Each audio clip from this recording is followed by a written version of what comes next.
Shining Serpent Pass, Chapter 4, First Part. The following incident took place shortly before Dee visited the hospital. Taking advantage of her employer's departure for a town meeting, the mayor's maid, Nell, snuck into the garden. Checking to see that no one else was around, she called out, "Ben!" Her muscular paramour from the cleaners didn't answer. Knitting her brow dubiously, Nell headed over to the base of the massive peach tree that always served as the site of their trysts. "Boo!" Ben shouted, suddenly poking his head out from behind the tree. "Oh, Ben, don't scare me like that." The relief spread through her heart. An odd sense of incongruity started to gnaw at Nell. Ben didn't seem quite like himself. Sure, his face and his build were the same as ever, but there was something strange about him. Was that an annoying little smirk on his lips? "What's wrong now?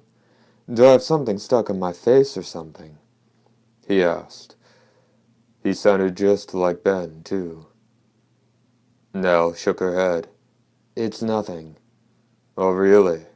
Then how about a kiss?"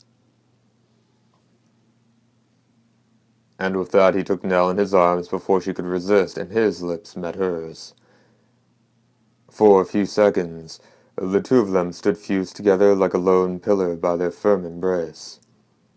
But soon the strength fled Ben's body. Limp as a wet noodle, he quickly collapsed among the roots of the tree. Sparing not a glance to the lover who'd so suddenly lost consciousness, Nell scanned her surroundings.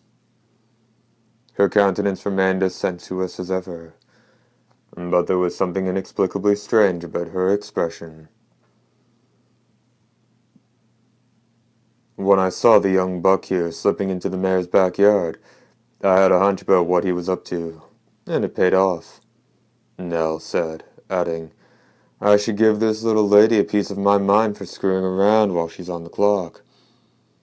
Of course, it made my job that much easier, so I'll let it go this time. Loverboy's gonna be out for a while. I'm gonna have to borrow your body, missy."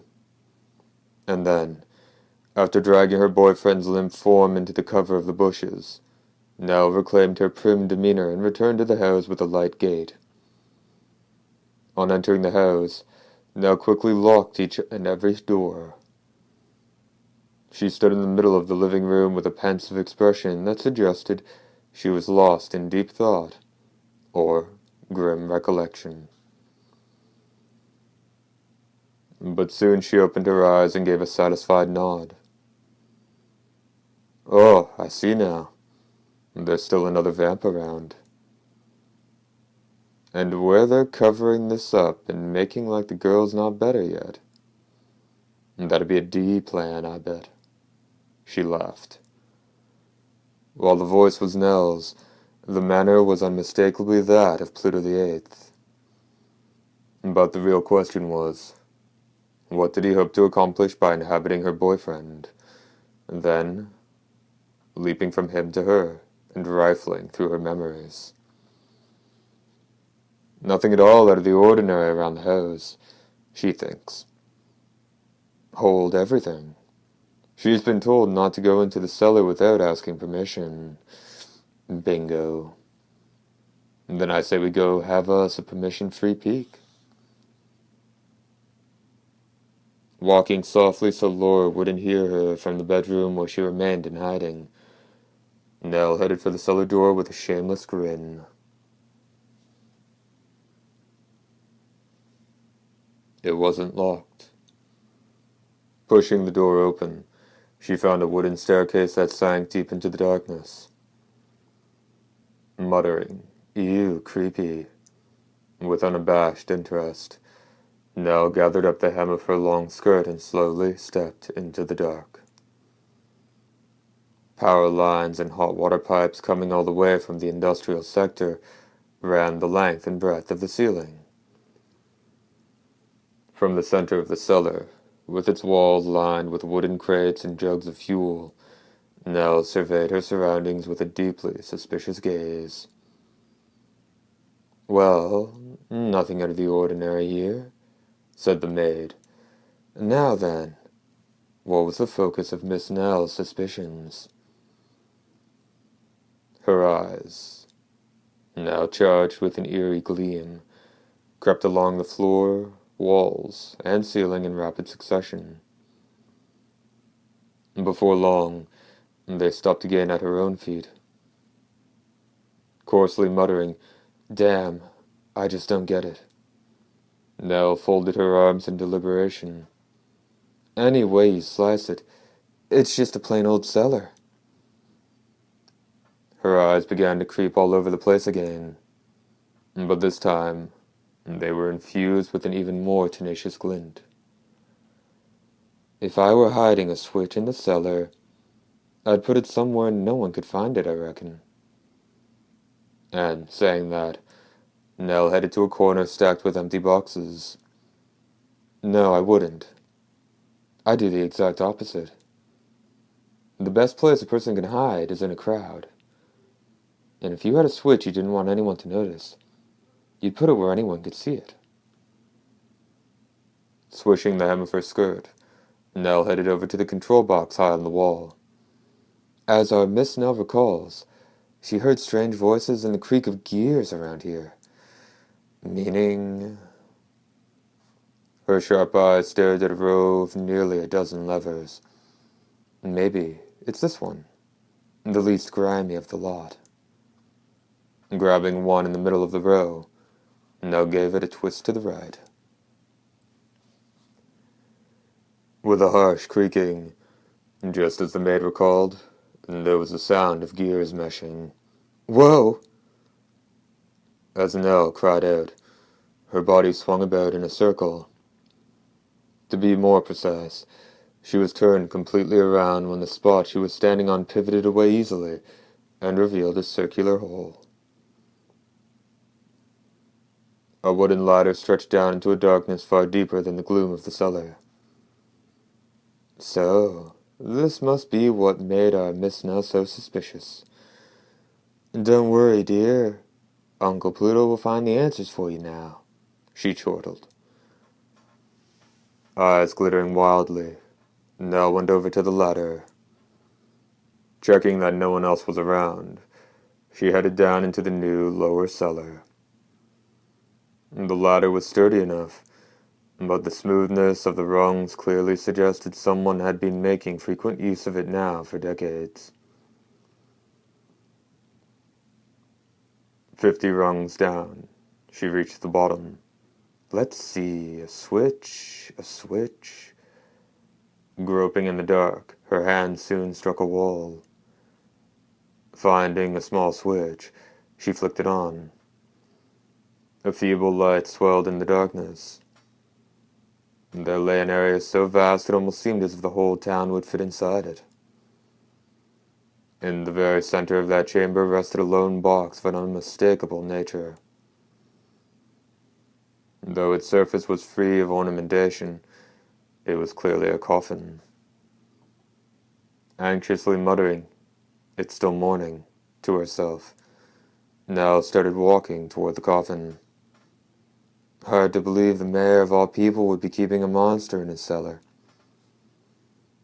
As she reached for the coffin's lid without hesitating, someone grabbed Nell by the hair. She started to scream, but before she could finish, her neck was slashed wide open. Bright blood splashed across the floor. And, at that very instant, there was a most bizarre incident in another part of town. A short while earlier, a carpenter had discovered a squat man sleeping in the woods. Or at least he decided the man was sleeping after checking him for a pulse. But by the time several other townsfolk and the people from the Law Enforcement Bureau had arrived, his opinion had changed.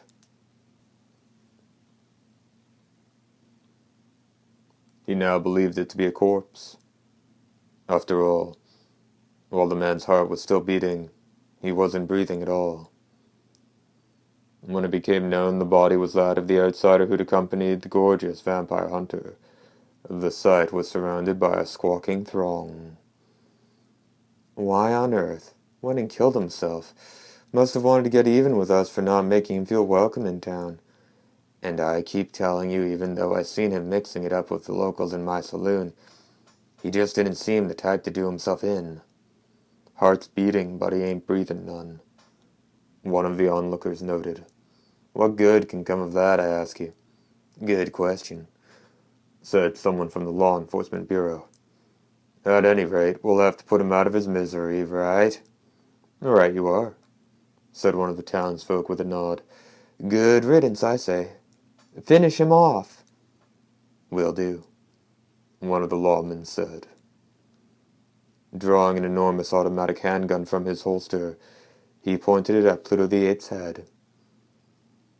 The surrounding mob hustled back at range, and then, just as the public servant was about to pull the trigger, the man leapt up, fresh as a daisy. With a startled cry, the lawman flinched away. You damn idiots! I ain't on display here! The squat sleeper bellowed. Looking around contemptuously and seeing how the crowd of townsfolk watched him from a safe distance, he spat, You people are pathetic! You don't have the faintest clue what kind of crazy shit your trusty leader keeps for a pet! But you'll stand around and watch someone who collapsed in the street get their brains blown out. Needless to say, the foul-tempered man was Pluto the Eighth, having returned to his own body the instant his host Nell was slain. Page break indicated by a small cross.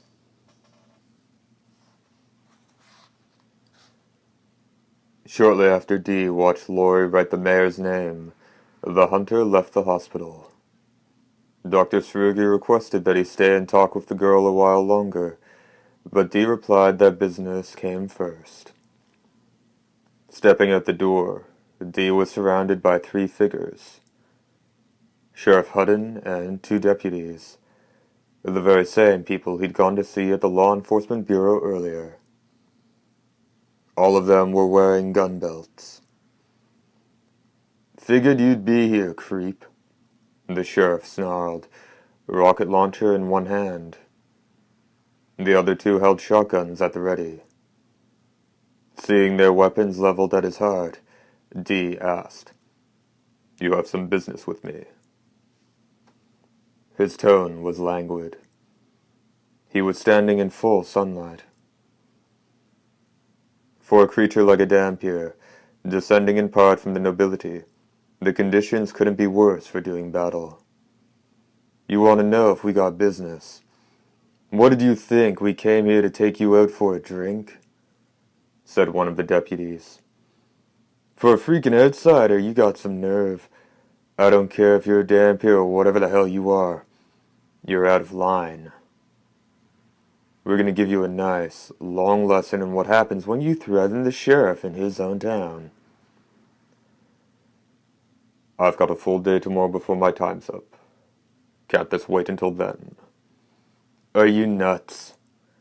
We let a little bastard like you take care of our trouble here, and me and my boys won't look like we're worth our pay no more. Gouts of flame seemed to shoot from Sheriff Hutton's eyes.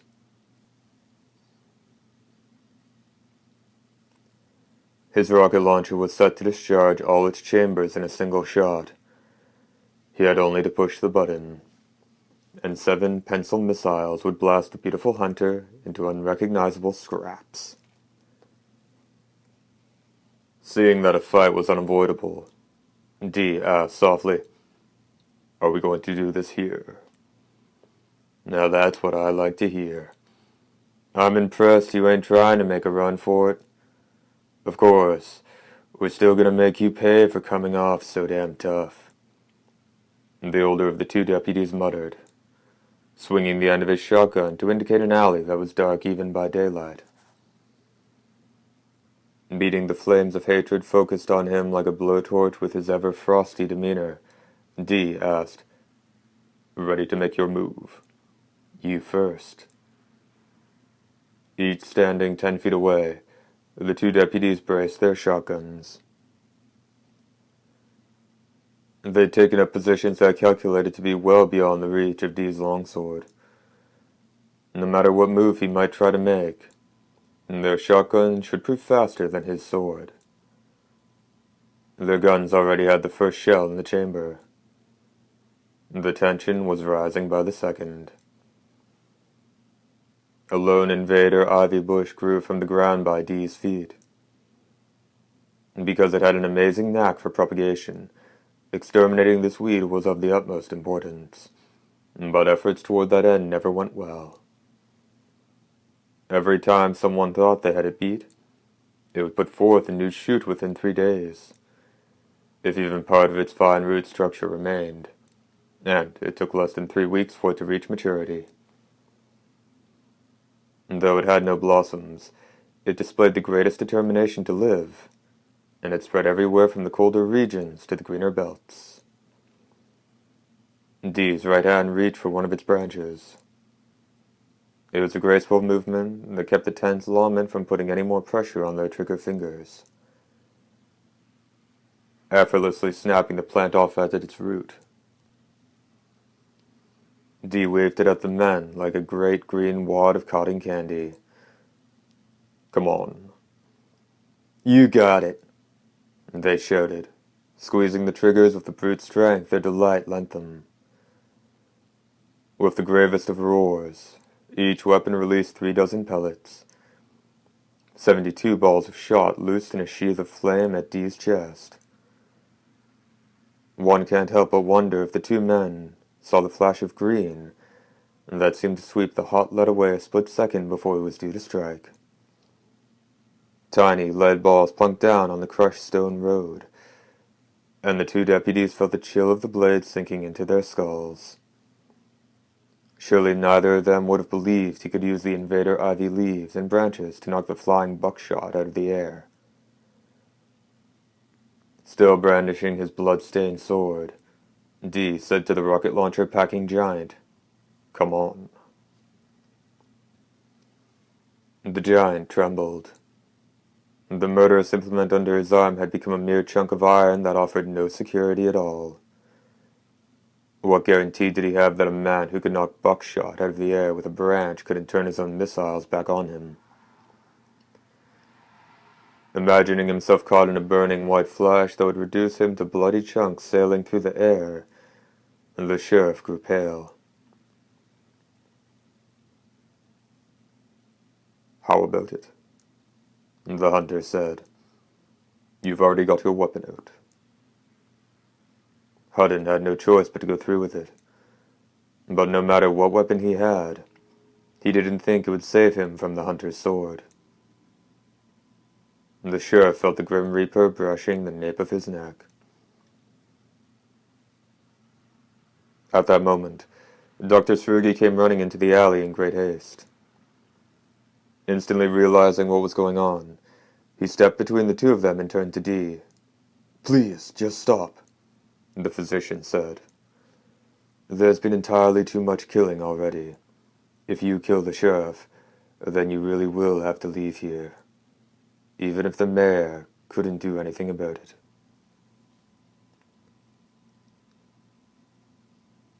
Dee's hand went into action, easily shoving the physician aside. The fight had already begun, and Dee's sword had been drawn. It wouldn't be going back in its sheath until it tasted the blood of all who made themselves his foe. The sheriff's Adam's apple bobbed as he swallowed loudly. For the first time, it dawned on him just who he'd chosen to go up against. The stir of excited voices suddenly hung in the air over town. "Sheriff! Sheriff!" a voice cried, and there was a sound of approaching footsteps. "You're a lucky man." Giving a light wave of his right hand that threw every last drop of gore from his blade to the ground, Dee walked right by the frozen sheriff's side. He simply left, as if saying he was finished with the lawman. And in the hunter's place, a deputy came running into the alley. Seeing the carnage, he froze in his tracks. What do you want?" The sheriff stammered. No sooner had he asked the question than the ground shook terribly. No earthquake could even begin to compare to this. It felt like the earth itself had shifted nearly 90 degrees. Panic swept over the people. The crying of children echoed from more than one home. What on earth's going on? This time, it was the physician who shouted the question. It's magnetic storm pass. That's impossible. We are not supposed to be headed south-southwest. Yeah? Well, we are. Frightened screams and angry shouts bounced across the shifting earth as it continued to rock wildly. Ahead of the moving town, the entrance to a narrow pass formed by the slopes of a pair of mountains was visible, and a purple cloud could be seen masking that entrance. That magnetic field would wreak havoc with anything electronic, and the town was headed straight for it. So, what exactly was the magnetic storm pass? Simply put, it was another slice of insanity spawned by a dispute between nobles. At the end of an interminable battle over the borders of their domain, one noble faction had set various offensive and defensive devices along the perimeter of what they held was their land. They built a spatial distortion that could pack infinity into a finite area and swallow any invaders. They made visible light into a weapon that could slice through the solid steel hull of a flying battleship. They constructed illusion projectors that not only made people see things, but could even convince them they were part of an entirely different ecosystem. And finally, they created a magnetic storm with the power to disrupt the electrical systems of any machine. Though the nobility that created these defenses were dying out, the weapons, fed by nuclear power sources, continued to terrorize humanity.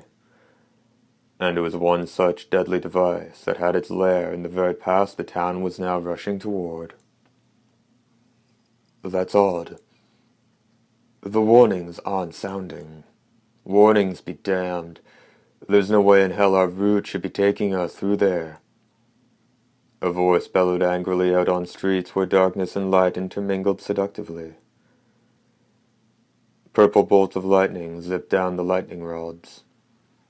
The string of small explosions that could be heard were most likely from circuit breakers that could no longer bear the load. Now, blackness claimed the heavens and earth, and tendrils of light like colossal serpents surrounded the entire town. Factory shutters rattled noisily, and the radiating fins spread wide on the electrical discharge towers. Energy absorption rods began extending from the ship's sides. "What's wrong with the navigational computers?"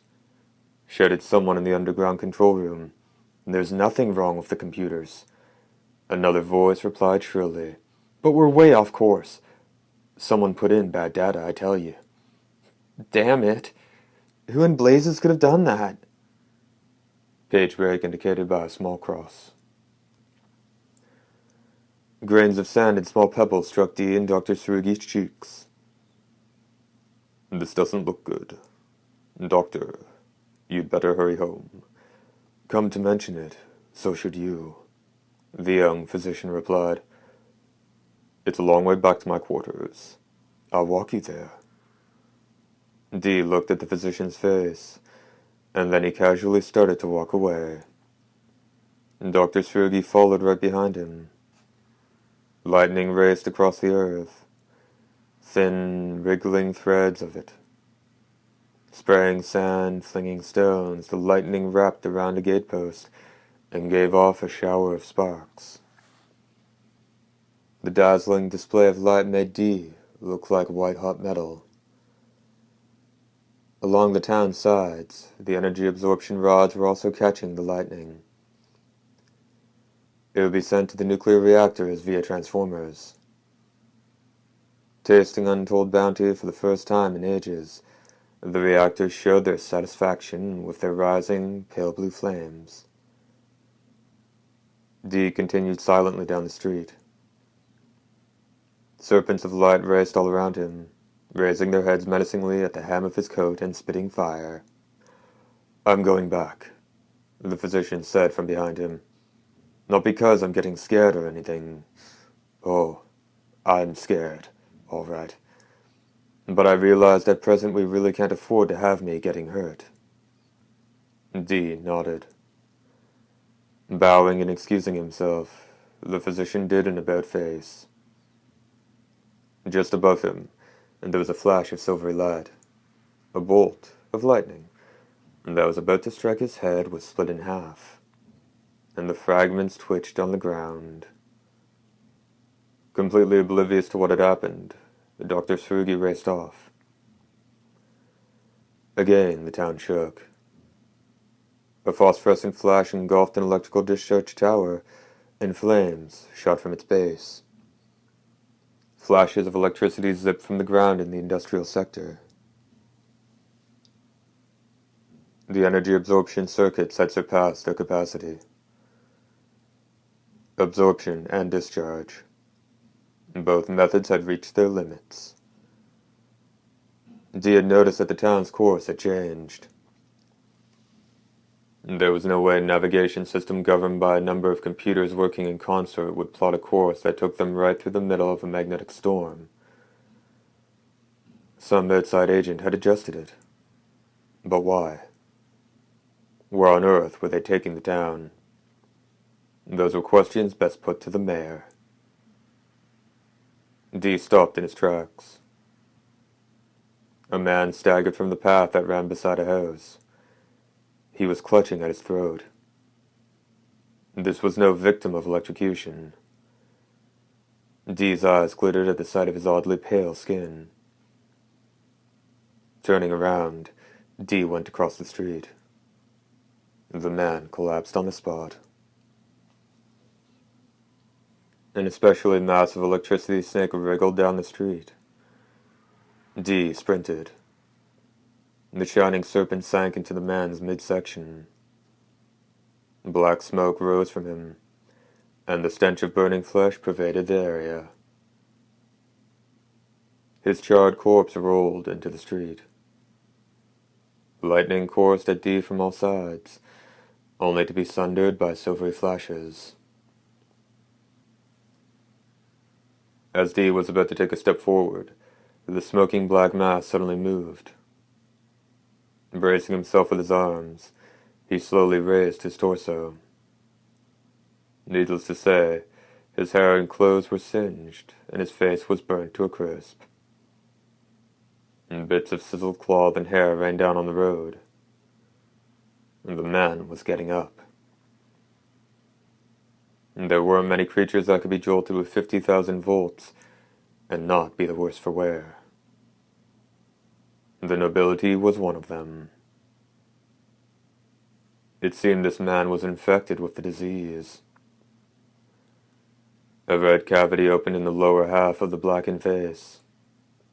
His mouth. That alone was as red as ever, as if to offer some contrast to his pearly white fangs. How does a person charred to a crisp get to their feet? Burned body framed with white light, he slowly began walking toward Dee. Smoke wafted from his limbs. Probing bolts of lightning crackled from his singed flesh. Dee didn't move a muscle. A blackened hand reached for him. A second before it closed on the hunter's throat. The hand swept away in an elegant arc, and then fell back to earth.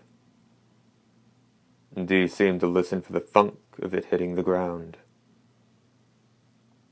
The charred human form began to lose its thickness, turning into a pile of dust.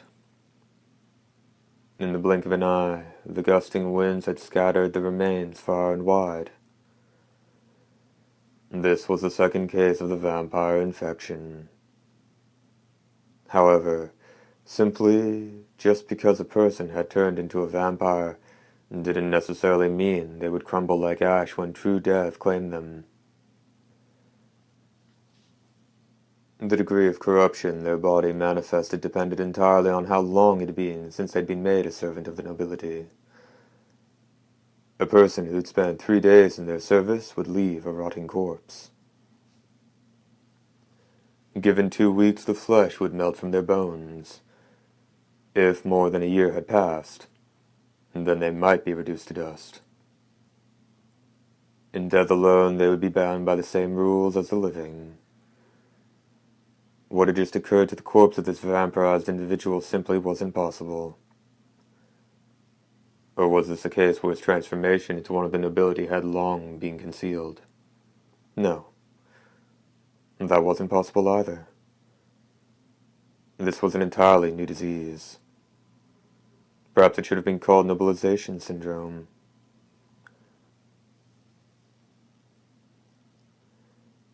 Dee turned his back on the remains and started to walk away. But the question remained, where was he headed? First part, end.